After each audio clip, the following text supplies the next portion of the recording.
السلام عليكم ورحمة الله وبركاته، اخواتي وحبايبي طلاب الصف الثاني الاعدادي. عاملين ايه؟ يا رب تكونوا بخير. النهاردة معانا درس مهم جدا وبيجاوب على سؤال كلنا بنسأله، وهو ليه. الإجابة بتاعت السؤال كلمة ليه. يعني مثلا لما اجي اقول لك ذاكر الطالب، تقول لي طب ليه ذاكر؟ اقول لك ذاكر الطالب طلبا للنجاح. شفت كلمة طلبا دي؟ هي دي المفعول لأجله. طيب، اهو ده بقى اسمه الايه؟ المفعول لاجله، اللي بيقول لك السبب او الهدف اللي حصل علشانه الفعل. يعني بكل بساطة اي جملة فيها ليه حصل الفعل هتلاقي المفعول لاجله مستخبي فيها. وفي الدرس ده هنعرف يعني ايه مفعول لاجله وشروطه، وازاي يجي في الامتحان من غير ما يضحك علينا. يلا بينا نفهم بكل سهولة. طبعا اسم الدرس قلنا ايه؟ المفعول لاجله. والمفعول لاجله هو مصدر قلبي يذكر لبيان سبب الفعل ويشاركه في فاعله وفي زمانه. يعني ايه الكلام ده؟ يعني مثلا لما اجي اقول لك ذاكر الطالب طلبا للنجاح، هنحط قبل الفعل ذاكر كلمة ليه او لماذا. واسأل قول لي لماذا ذاكر الطالب؟ رد عليا وقال لي ايه؟ طلبا للنجاح. هي كلمة طلبا دي هي دي المفعول لأجله. المفعول لإيه؟ المفعول لأجله. طبعا عندنا المفعول لأجله كم نوع؟ 3 أنواع: مجرد من ال والإضافة، ومقترن بال، ومضاف. ركز معايا عشان نعرف الكلام جاي على إيه. أول نوع عندي مجرد من ال والإضافة، يعني من الآخر ما بيجيش فيه لا ألف ولا لام، ولا بيجي بعده كلمة فيها ألف ولام. زي إيه يا عم؟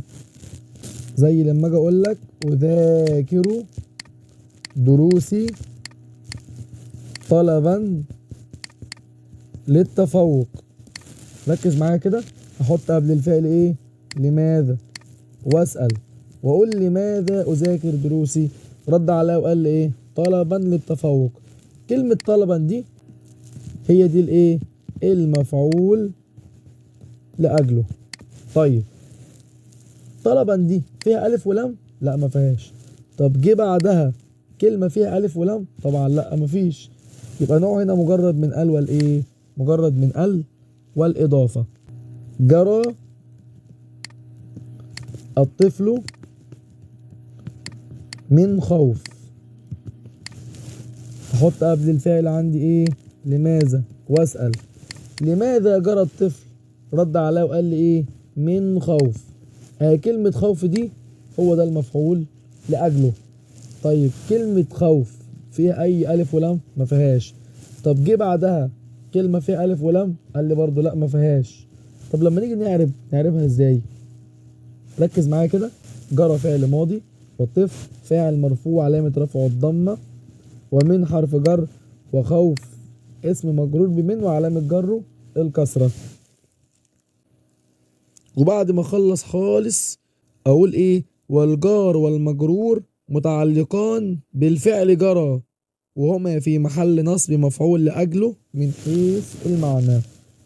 تمام. نخش على النوع التاني وهو المقترن بأل، يعني بيجي مع الألف والإيه؟ الألف واللام. وده حكمه إيه؟ يكثر نصبه ويقل خفضه، عكس المجرد.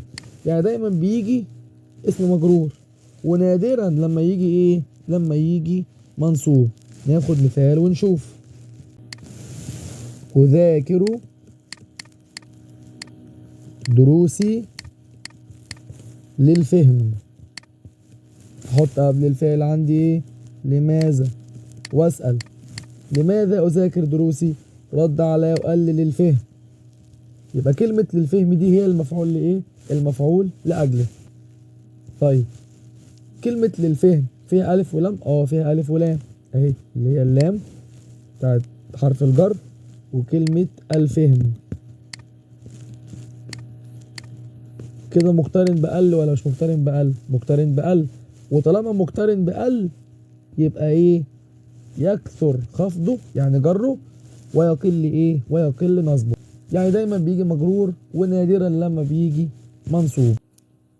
طيب لما اجي اعرف المفعول المطلق اقول اللام حرف جر والفهم اسم مجرور وعلامة جره الكسرة، والجر والمجرور متعلقان بالفعل أذاكر وهما في محل نصب مفعول لإيه؟ مفعول لأجله من حيث المعنى. النوع الثالث، والنوع الثالث اللي هو المضاف، والمضاف ده يستوي فيه النصب والخفض، يعني ممكن يجي منصوب وممكن يجي مجرور. زي المثال ده: ذهبت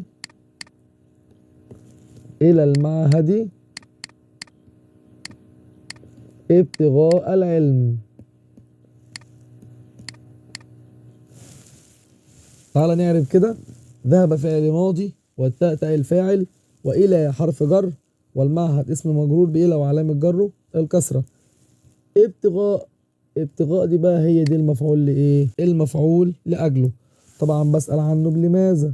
هسأل لماذا ذهبت إلى المعهد؟ رد عليا وقال لي إيه؟ ابتغاء العلم. كلمة ابتغاء دي هي دي المفعول لإيه؟ المفعول لأجله.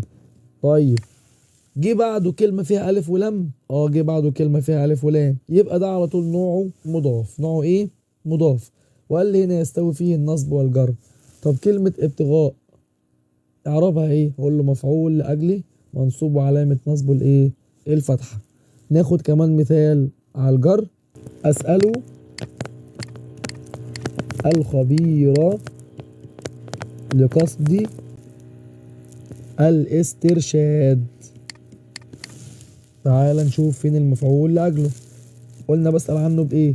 بسأل عنه بلماذا. لماذا أسأل الخبير؟ رد عليا وقال لي إيه؟ وقال لي لقصد الاسترشاد. شفت كلمة لقصد دي؟ هي دي المفعول لأجله. طيب هبص على الكلمة اللي بعده فيها ألف ولام؟ فيها ألف ولام، يبقى نوع على طول إيه؟ مضاف. وقلنا المضاف يستوي فيه النصب والجر، يعني الاتنين بيجوا زي بعض. طب كلمة قصد هنا اعرابها ايه؟ اللام حرف جر، وقصد اسم مجرور وعلامة جره الكسرة. وبعد ما اخلص هقول والجار والمجرور متعلقان بالفعل أسأل وهما في محل نصب مفعول لأجله من حيث المعنى. وبكده نكون خلصنا درس المفعول لأجله، وبقى سهل جدا تحدد السبب في أي جملة. المهم بقى يا نجم تطبق وتحل كتير علشان تثبت المعلومة. ولو في أي حاجة وقفت قدامك ابعت لي وما تشيلش أي هم، ونتقابل في درس جديد بإذن الله. والسلام عليكم ورحمة الله وبركاته.